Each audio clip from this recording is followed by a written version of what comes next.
Anisha, these are quick updates coming in, and I'd like to talk to you about the fact that the council, one of the councils has said that one particular petition challenged the act itself. Now, even as there is no stay on the law, but these conditions have been accepted by the government and they have to reply in 7 days. One of the councillors intervened here saying one plea itself challenged this act itself. Talk to us a little about that as well. Well, let me clarify this, Sneha. One petition in the court has challenged the earlier amendments to the 1995 Waqf Act and the 2013 Waqf Act.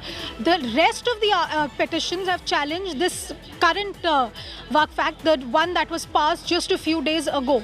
There are multiple petitions, multiple applications in the Supreme Court on this issue, and that is why the court, as we speak, is now looking into how the actual hearing is going to process. 5 cases will be identified by the petitioners themselves as the lead petitions. The rest will be treated as applications within those. That means that when the hearing finally begins, there will be 5 senior lawyers arguing on behalf of the petitioners and who will submit all the major arguments. All the arguments will be compiled together.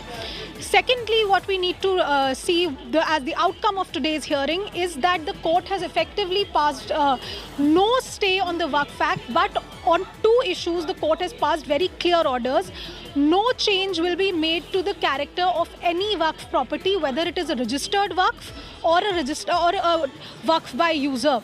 The court has also said that any Waqf by notification, which means a lot of these old properties, including the old masjids which have been notified by various government notifications by ASI, etc., as Waqf properties, those will also not be changed. And the government will not pass any orders to change the character of any Waqf property till this matter is heard.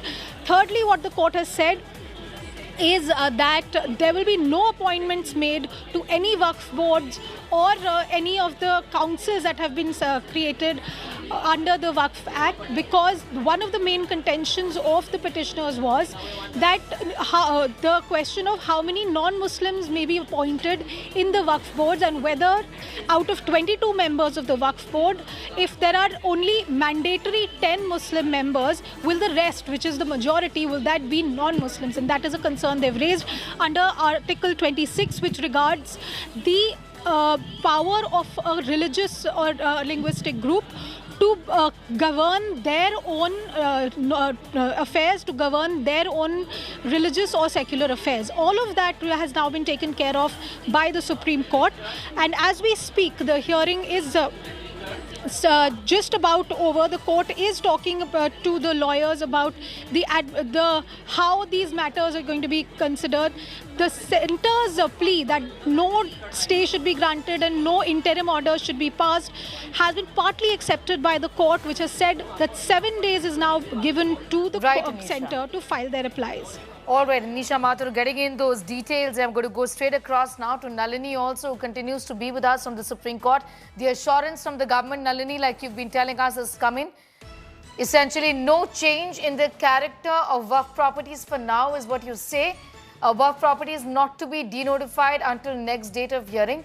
Registered Waqf properties or Waqf by user not to be denotified. These are big developments you're reporting on. The assurance also, Nalini, taken on record.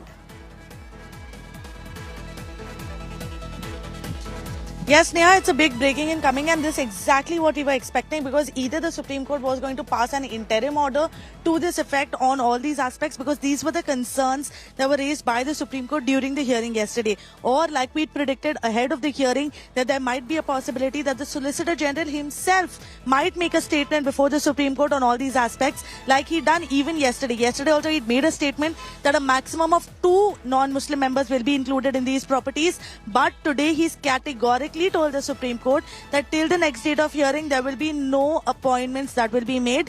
In fact, he's gone to the extent to say that in case any state government actually makes any appointments to the Waqf board or the Waqf council, then those appointments will be treated as void.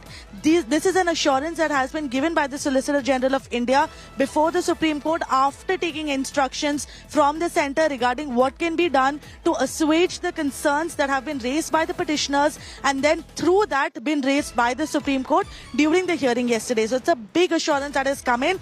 Along with that, he's also said that all of these properties that the petitioners had concerns with regarding their documentation, regarding their registration deeds, all of these properties will not be denotified. In fact, he's gone to the extent of saying that there will be no change in the character of the Waqf properties, whether it's Waqf by registration or whether it's Waqf by declaration, which essentially means Waqf by user, because there are no documents in place. None of these properties, the essential character of these properties will be changed till the next date of hearing. So after the insistence from the Supreme Court, after the pointed questions, the government has had to succumb and give this assurance before the Supreme Court that these changes will not be implemented, because the CJI, remember Sneha, yesterday in as many words had told the Solicitor General that if you are planning on denotifying these properties, then it's going to be a big issue, because so many petitions are going to then come to the Supreme Court or the High Courts, where all of these decisions are then going to be challenged. The court will have to look into these aspects,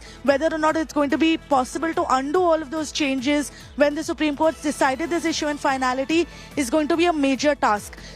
So that seems to have made some sense with the government and the Solicitor General, who've gone ahead and agreed that these properties will not be denotified. It must be a big relief coming in for the lawyers of the petitioners. We're just waiting for them to come to the Supreme Court lawns to share their thoughts on exactly how they think this developments has played out. It's been a considerably short hearing, considering the fact that the hearing yesterday had gone on for 2 hours. Today it's been concluded and the order has been pronounced within 30 minutes. We're still waiting for the written copy of the order to be out, but the operative portions have been told by the CJI quite clearly. The government has assured that there will be no denotification of properties, no inclusion of non-Muslims into the Waqf boards or the Waqf councils, and the petitioners definitely will be heaving a huge sigh of relief.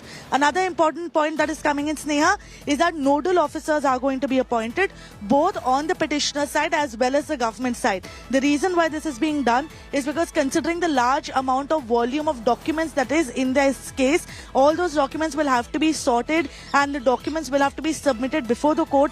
So there has to be one person in charge who can coordinate amongst all the petitioners or all the respondents, including the state governments and the central government, and bring all the documents together and be the one sole point of contact to ensure that all the process regarding this case goes on smoothly. Because remember, Sneha, yesterday another important thing that although didn't make it to the headlines, but the Chief Justice of India had definitely said, was that they want an expeditious resolution to this entire case. They are going to try and expedite the hearing to the extent that they hope that it should be completed within the next 6 to 7 months. But that is at a time when the Chief Justice of India, the Supreme Court, will also be changing. So there's going to be a lot of things that are going to be in flux. So whether or not that will actually happen and the Supreme Court will be able to conclude the hearing in a short amount of time is something that we'll only know in the coming days. But despite that, the Supreme Court has ensured that the petitioners are not disadvantaged or there's no injustice that is done to them during the time that the matter is still pending in the court, which is why they have stepped in. They've ensured that the government gives this assurance that all these aspects regarding inclusion of non-Muslim members, regarding denotification of properties, are not effectively implemented on the ground, so that there is no drastic change and to a large extent status quo can be maintained. So in case the Supreme Court at the end of the day decides that this act is in fact unconstitutional, then there are no major changes on the ground that they really have to undo. So it's a big, all right, big coming relief. back to you in a second, Nalini.